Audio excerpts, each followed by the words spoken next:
Le coton biologique africain, et encore plus particulièrement le coton bio burkinabé, c'est le coton le plus écologique du monde. Cette production aussi profite aux petits producteurs. Mon rêve à moi est qu'on puisse transformer localement ce que nous produisons.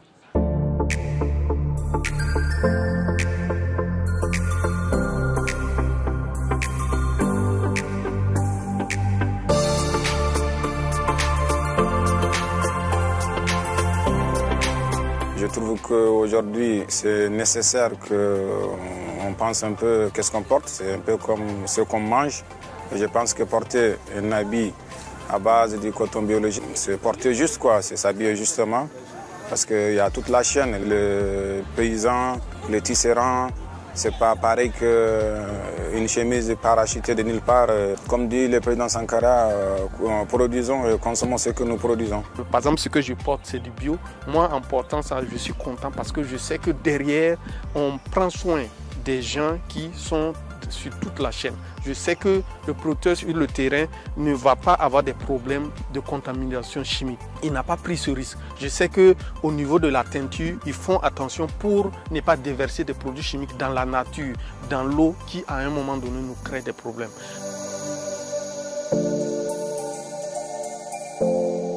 Parce que nous sommes dans des produits d'hygiène, nous avons estimé qu'il faut qu'on apporte des produits sains en utilisant de la matière première saine. C'est pour ça que nous avons opté de travailler avec le coton bio du Burkina Faso. Donc ce coton qui a été cultivé sans pesticides et sans d'autres produits qui peuvent nuire à la santé. Le coton bio est noble et c'est la protection de ceux qui cultivent le coton bio et c'est lutte contre le réchauffement. Et c'est le coton que je peux avoir la traçabilité, c'est-à-dire qu'on peut dire oui, c'est toute la chaîne de valeur et que c'est une valeur ajoutée par rapport à d'autres cotons. Cette production aussi profite aux petits producteurs. Vous voyez, les femmes sont en majorité dans notre système de production et aussi des jeunes. Donc aujourd'hui, si nous prenons l'effectif des producteurs de coton, nous voyons que la majorité sont des femmes. Donc ça profite à cette tranche de population qui ne produisent pas au niveau du conventionnel.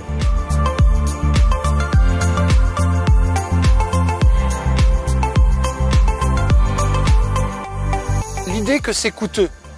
Je vais vous donner un exemple.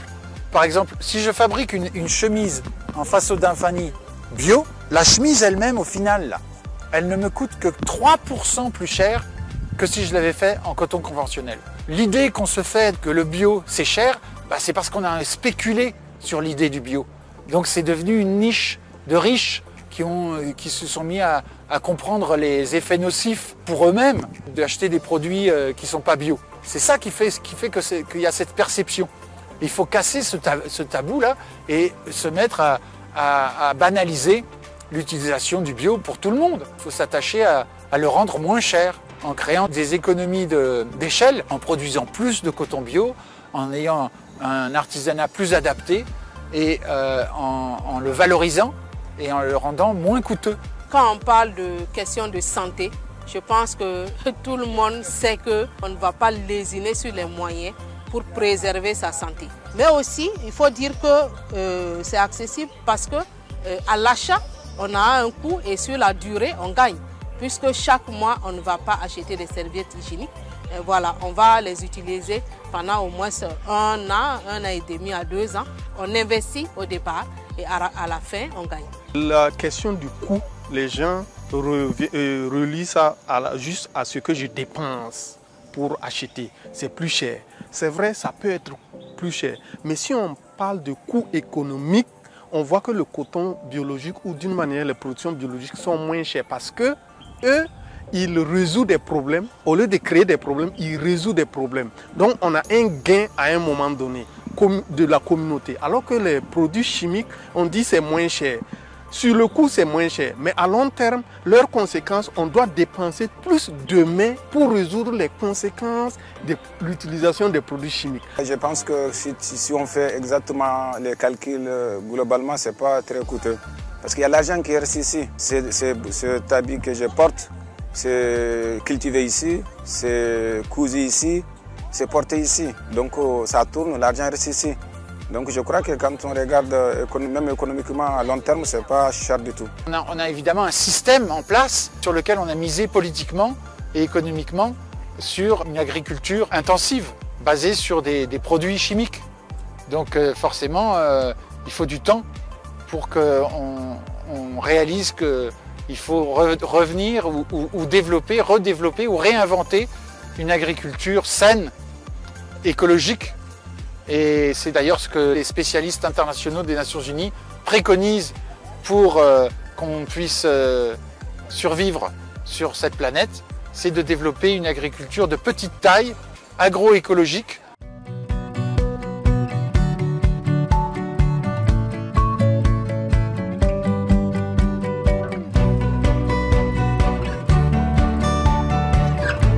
L'INPCB dispose de 3 certificats, le certificat biologique, le certificat équitable et le certificat GOTS. Ce sont ces 3 labels qui portent le coton du Burkina. Quand on dit que le certificat biologique, ça veut dire que c'est produit sans engrais, sans produits chimiques, donc ça répond aux standards appelés biologiques. Donc quand on dit un produit est certifié biologique, ça veut dire que ce référentiel a été respecté.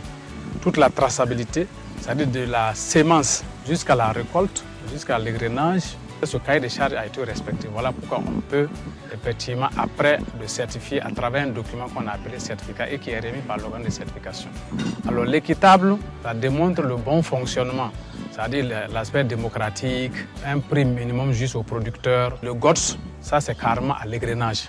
Alors ça permet à la fibre effectivement de porter ce certificat-là et qui est valorisé à travers effectivement l'égrenage. Aujourd'hui, quand on prend la clientèle Burkina Faso, surtout l'Afrique, puis même quelques personnes en Europe qui sont beaucoup connectées sur les réseaux sociaux ou qui suivent la mode, qui suivent un peu ce qui se passe. Quand on voit la collection de François Ier, on n'a même pas besoin de voir mon nom, de voir l'étiquette, on sait que cette collection est en bio. Parce que c'est tout un travail de longue haleine, c'est un concept que j'ai mis en place.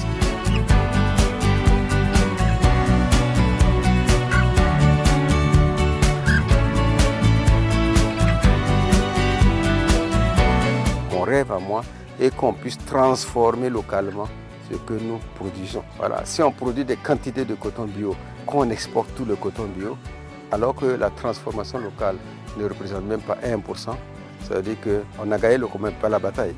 Mais le plus important est que cette coton bio là puisse être transformé ici. Raison pour laquelle aujourd'hui nous nous réunissons pour essayer de faire un groupe des acteurs de coton bio pour essayer de sensibiliser plus, essayer de mettre notre énergie ensemble, essayer de travailler pour aller vers le futur. Et donc c'est nécessaire que les acteurs se réunissent, qu'on puisse se comprendre, se connaître et qu'on puisse centraliser nos besoins, ne pas aller en rang dispersé et pour qu'on puisse aussi voir les voies et moyens, les solutions ensemble pour nos problèmes et aussi pour les débouchés de nos produits. Le rendez-vous du coton bio, c'est une initiative qu'on a eue parce que ça manquait.